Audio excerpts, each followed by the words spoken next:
Why doesn't the Bible mention dinosaurs? Well, I can tell you when dinosaurs were created. They were created on day 6, because dinosaurs were land animals.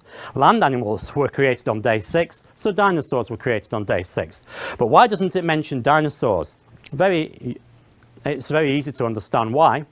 The King James Version was translated in 1611, and we still use a lot of the words in all other versions even today. They're very much influenced by the King James Version. But the word dinosaur wasn't invented till 1841. It's interesting that that word was invented because people had started to find large fossils of extinct creatures. And the reason why the word dinosaur was invented was in order to have a word to describe these large extinct reptilian type creatures. So when people start to worry about how did the dinosaurs die out, I think they're really worrying about something that doesn't exist, because the word dinosaur was invented to describe things that had clearly died out. But it wasn't invented till 1841. That's 230 years after the translation of the King James Version.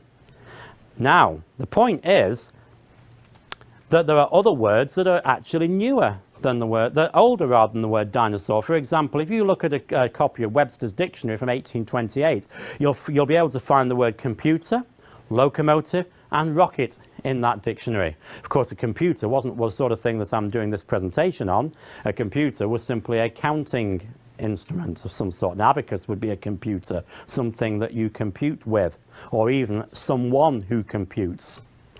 But the word existed, but the word dinosaur didn't, because it wasn't invented until 1841.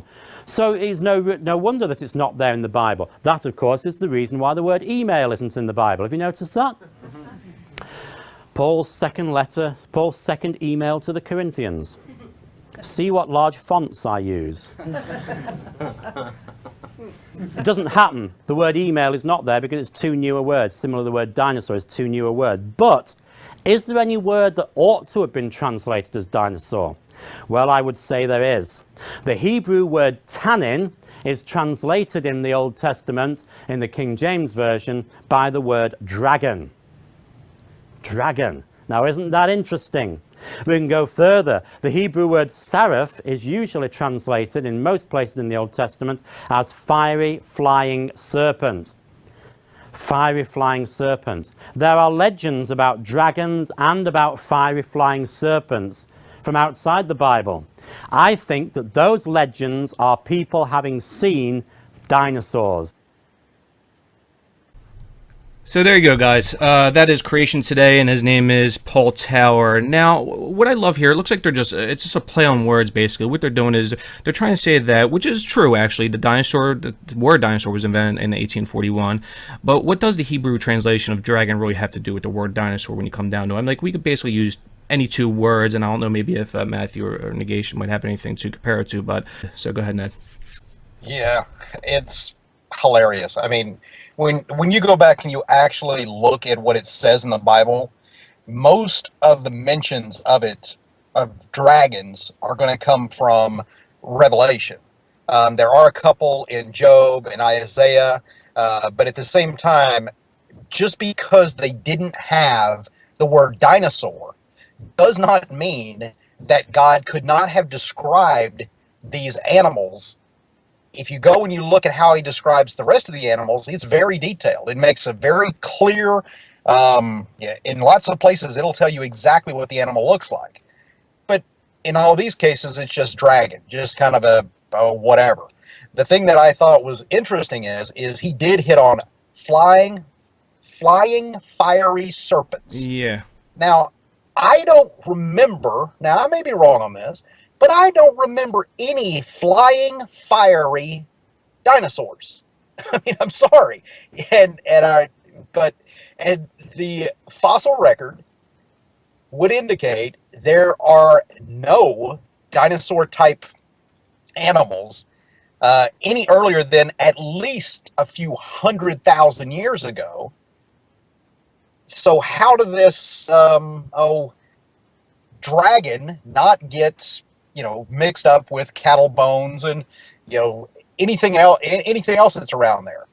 The biggest tell to me is there is nothing in non-biblical historical accounts from that period, from that geographic region, nothing over there that in any way, shape, or form would describe these huge, just ravenous, terrifying beasts that you would think if they're walking around, people would notice.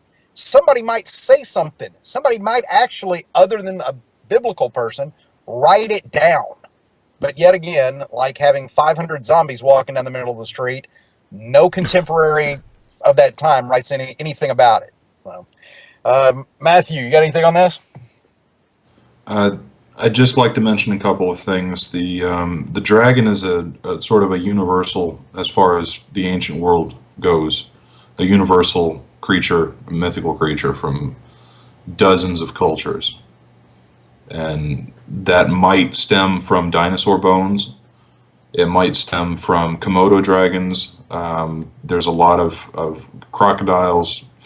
There are extinct species of crocodiles that were much larger, crocodilians. There are a lot of biological sources for what could have eventually become dragons.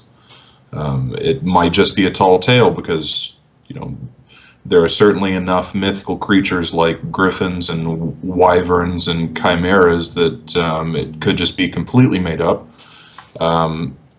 He really discredits himself by talking about the flame part of it. I mean, he could have just left that out and sounded much better, but I think that it's really interesting that the things that they choose to pick out and try to justify, the obscure passages that they come up with some completely random reference and just add it to their ammo belt of shaky, questionable explanations. But it seems to only be the people who are determined to interpret the Bible literally. And we have to keep that in mind, that it's these sort of explanations you would never hear from a Francis Collins or a John Lennox. These are just the sort of ramblings of the John Hagees, and we should just not put any more thought to it than that. It's just real good entertainment. You know, funny thing is, when you think about it, you guys, is how can anybody really still believe in this stuff? You know, they're not looking at the evidence or the facts, and they just they try to use their own facts. And that's not even really peer reviewed or not even backed up with any kind of scientific explanation. I'm like, it's pretty sad. Well, and sometimes they even use science to try to back up their claim, but they just twist it into their own view, and it just with the scientific community claims, they try to twist it like, oh yeah, well, this is the peer review, and it's retarded, really, when you come down to it. That's exactly what I was going to say. Is forcing that round or that square peg in a round hole. Correct. Is just absolutely ridiculous, and I can't believe that they can't see just how, like Matthew said, how damning it is when they do try to be all inclusive and include the ludicrous stuff with the more reasonable passages. Yeah, and the other thing, real quick, I mean to cut you off there, Matthew, but it's just amazing that there are schools and communities that are getting, they want creation in schools, and there's certain school districts, especially in the South, where they're actually teaching creationism. I mean, like, it does nothing but hinder the child's education when you come down to it. It clouds their mind, It does, because you're teaching them both evolution and or creationism, It doesn't make sense. When it comes to kids' education, they should be teaching the facts and the evidence. Yeah, I don't know, man. It just, there's a lot of people out there that would claim that, teaching evolution or creationism to kids is child abuse, and there's a lot of videos out there, scientists that actually really would believe that. And then again, if they have the right, if they want to teach that stuff, teach it in church, man. Teach it in youth group. You have the right to, but you don't have the right to be teaching that kind of stuff in public education. So.